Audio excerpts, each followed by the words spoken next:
Wii Sports Boxing, an event which requires tenacity, overwhelming strength, and sheer determination, all of which my Xavier doesn't have. However, he now found himself in a 1v1 versus pro-level boxer, Matt. Before that though, his baseball team, the Stoke-on-Trent Steamers, were competing in the Wii Sports Baseball World Cup, a tournament of such high prestige that the opening ceremony spans across a full 48 hours, or at least it did the previous tournament, as the competition's oldest player, Wrinkles, took 2 whole days to perform his lap of honour. This year was a different story altogether. The tournament had been fierce and fast, and the reigning champions had only just scraped through their group. With a round of 16 tie on the cards, the Steamers were entering the knockout stages in tatters, as team substitute Ozymandias and the aforementioned Xavier's absence had forced them to recruit a freebie player in the form of commentator Ron Johnson.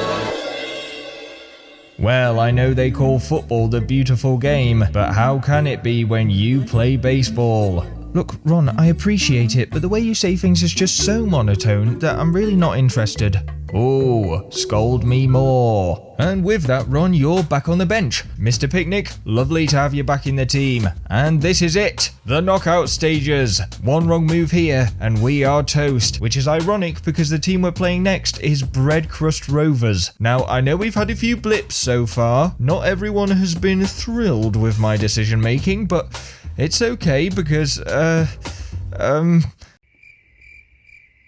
Let me give the rundown on our opponents. We believe they're called Bread Crust Rovers because of the way they field, grouping multiple players either side of the ball's flight path so they can sandwich it between their gloves. It's said their pitcher, Smellin' Helen, can sniff out a shot's trajectory before it's even been hit, allowing them to get multiple bodies behind each play. She also pitches using a strange variation of the underarm technique. It's a kind of scoop motion known as the bread crust backspinner.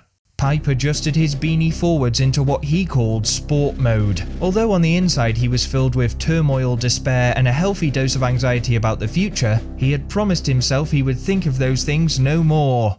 Everything was fine. He was fine. In fact, here he was right now, in the team lineup, not thinking about the crushing weight of his problems at all, but about how very okay he was feeling. As he stepped up for his first bat, he was thinking so hard about not thinking about the things he would normally think about that he forgot to think about where he would hit the ball. The bread crust pitcher raised her arm, but just before she went to pitch, Helen flared her nostrils and took a huge deep sniff.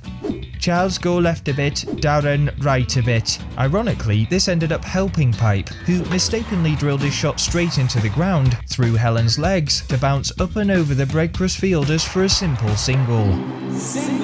See, thought Pipe, it was all about overriding his brain with a positive mental attitude, and this task would be made even easier, as Venus, glowing with overwhelming power, stepped up to the plate next.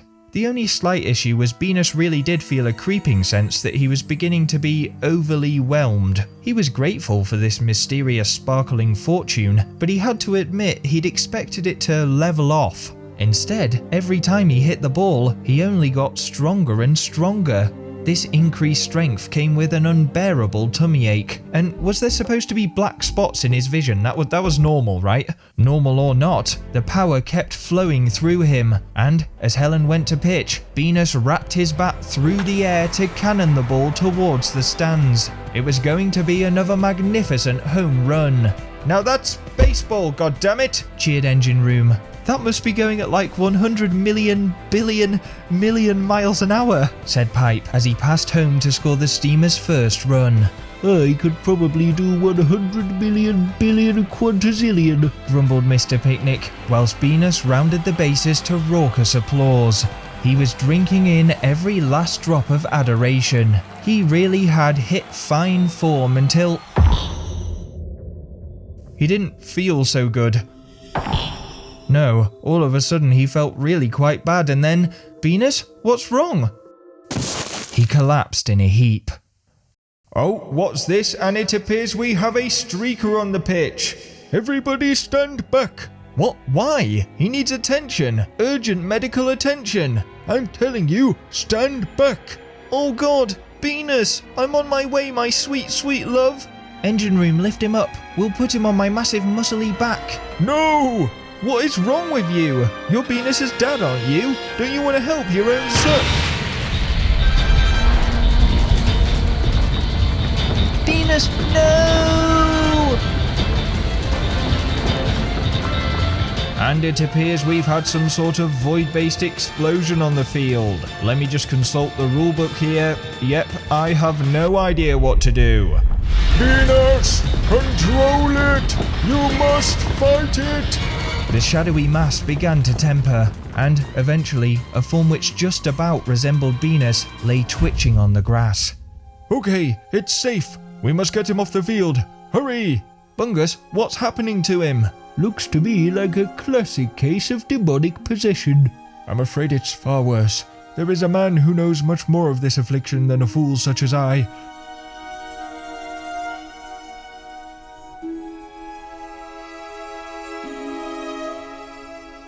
And yes, just reading one of my favourite paragraphs of Ron's rulebook, available in all good bookstores. It appears as Venus never made it to home base, despite planting his shot firmly in the stands, the Steamers will receive only one run.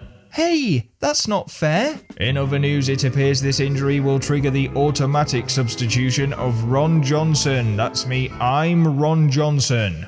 Oh, piss and poo. Just what we didn't need. Ozzy? No, he's not here. Smaug? No, she's absent too. Xavier? Ugh, if only Xavier were here.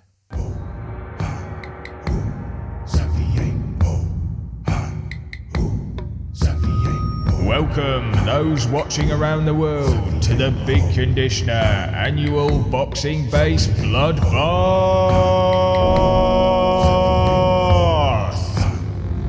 In the blue corner, his arms are as thin as soba noodles to the point where you might as well call him Mr. Tickle. It's a surprise those boxing gloves don't slide off his dainty, dainty hands. Weighing in at 2 bags of flour and a small to medium sized pebble, ladies and gentlemen, fighting for his freedom, it's Xavier. Please, ladies, please, take pictures, take lots of pictures. Xavier was trying to appear his cool and confident usual self, but it was hard to do a cold walkout when you appeared from an elevator to a chorus of boos, wearing a dressing gown which said Ice Age looking ass on the back. And in the red corner, the highest skill boxer this game has ever seen.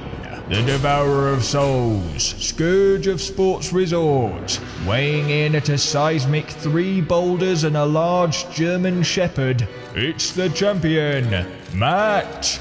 There was a tirade of whoops and cheers as Matt walked out onto the canvas. Although apparently the same height as Xavier, his aura was that of someone 10 times as tall. Xavier stood there in his shadow, wondering if he had any chance whatsoever. The only boxing experience he had was working in the shipping and receiving of the big toothpaste factory. Of course, this was cardboard boxing, and even then the stint had only lasted a couple of months until he was scouted to model for Big Shampoo. Puny little man of cleaning products, I shall stain you with blood and other bodily fluids. Well, at least I'll still have full access to the Big Shampoo, because you won't need any. Eh, Baldy? Goaded Xavier, trying to feign even a crumb of bravery. Touch gloves. Even Matt's pre-fight fist bump nearly sent Xavier toppling over backwards like a Jenga tower. This really wasn't good, but without any time to think about it, he stepped out of his corner, the bell rang, and the fight began. Straight from the off, Matt sent a volley of powerful punches his way. Xavier took a nasty hook to the temple, a sobering hit which snapped him out of his nervous daze. Adrenaline kicking in, Xavier retaliated by flailing his hands in Matt's direction. Without even a shred of technique, the result was more akin to sort of annoyingly prodding Matt's cheeks. But hold on, no wait, he was doing quite well here for a second. It turned out that if he just punched constantly, no matter how weak each shot was, Matt would be forced to stay on the defensive. Haha, take that, devourer of souls. Stop hiding behind those gloves. You can't hit what you can't see, but all of a sudden, ooh, lights out. Matt was merely biding his time and, with a calculated sucker punch, Xavier was knocked unconscious. Was that it then? Was it over already? His perfectly moisturized skin had been scraped and bruised. Xavier considered just staying down as the referee began to count. Was it really worth putting himself through hell? Giving up his comfy hotel room with his double king-sized hydro massage bathtub and range of personalized luxury bath bombs. Throwing away all of that just to see his friends again? Yes, it was absolutely worth it. Lurching back to his feet as the count hit 3, Xavier swayed into a fighting stance. Before he could even uncross his eyes, however, the fight resumed, and, tickling Matt with another few wet punches, he finally found the resolve to put his 3-time Chin of the Year award-winning chin on the line. The two fighters struck each other in the face in perfect synchrony, but this time it was Matt who fell to the floor. Owie! Xavier's fist throbbed with pain. That was his first ever proper punch, but he was hoping even more pain had been administered to Matt's face. As it had to be said, he was staying down. As the seconds ticked by, the sea of smirks amongst the crowd began to fade, replaced by grimaces of growing concern. 5 seconds, 6 seconds, come on, just stay down. Then, inevitably, my skin is like armor. Hope you didn't chip a nail, beauty boy. Now the real fight begins. Xavier winced. He was a fool for thinking it'd be that easy. But he had proved that he was capable of putting Matt on the floor. So surely, with more poking and prodding, he could do it again. Bang! Crash!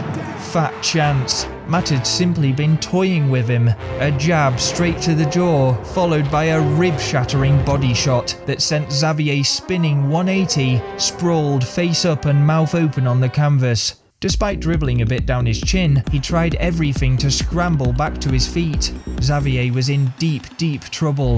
Matt didn't let off the offensive, pounding his skull with haymakers from all angles. He tried to duck and weave as much as possible, whittling away at the iron-gloved wall in front of him.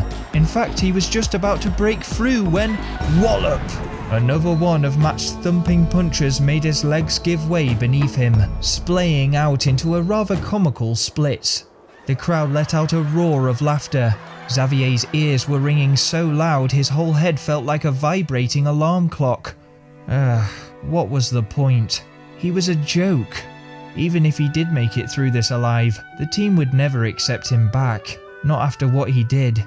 He couldn't believe in their hour of need he was here, being beaten to a pulp by some scrotum-headed titan for everyone's entertainment. How did he arrive at this situation in the first place? Thinking back, it had all started out of boredom. He never meant to become famous, he just happened to have a funny face. But from there, it was all his fault. Since that day, he'd done nothing but strive for notoriety and success, kicking the dead horse hoping it would spit out something more than just money. How misguided, when what he really needed was in front of him the whole time.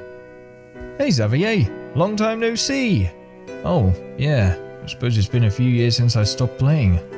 Listen, we've got this new pitcher, and we're thinking of mounting an attempt at the World Cup. I'll have to see it to believe it. Come on down tomorrow then. You're being serious. You can doubt, but only after you've faced one of his fastballs.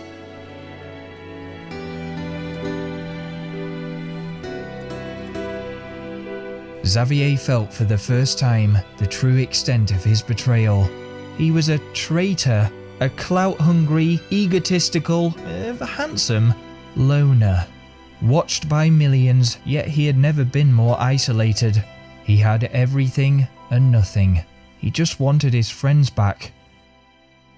Without anything to lose, as the countdown hit 7, Xavier hauled himself up. Look at him wobbling around up there. I reckon he'd get TKO'd by a gust of wind. Fine, they could laugh all they wanted, but there was a reason they called Xavier a wild card. Using the momentum of his already swaying body, Xavier dodged Matt's fist, then leaning into a punch of his own, which he planted directly in between his brow. Just one punch and he was down, and with the big man now sluggish in his recovery, the bell mercifully rang and he had just about survived round 1.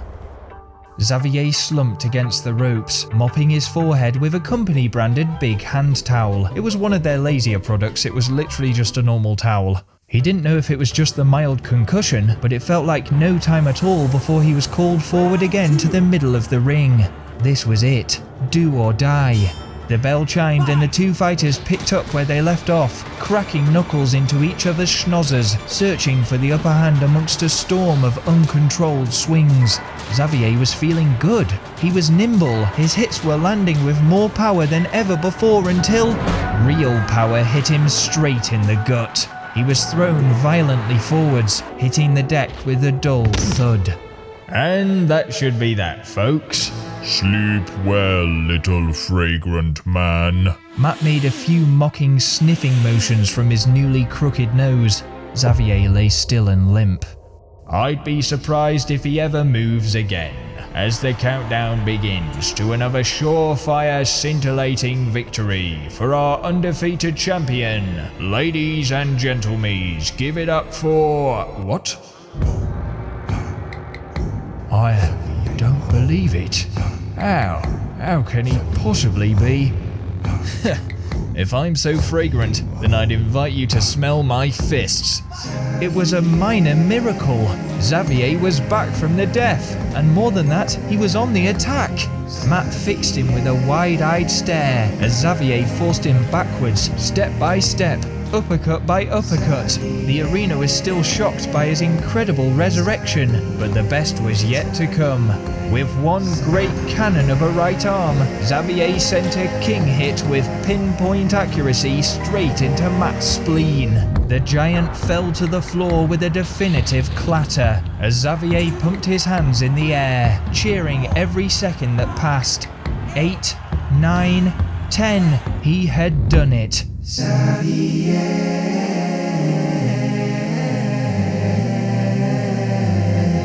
Xavier,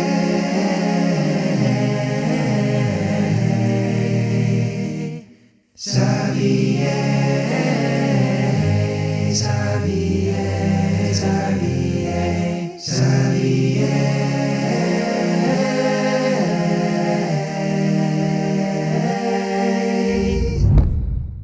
Take that, you old bag of bones. If you want to kidnap me, maybe just use some big chloroform next time. That's not a bad idea, actually. You can keep that one for free. Actually, no, you can't. I'll have my new agent fax an invoice next week. Damn it, he's getting away.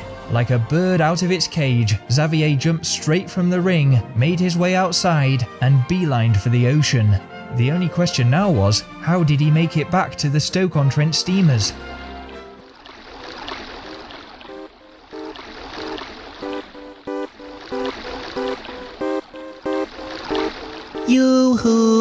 Yoo-hoo, Mr. Xavier. Oh, what a lucky drive-by.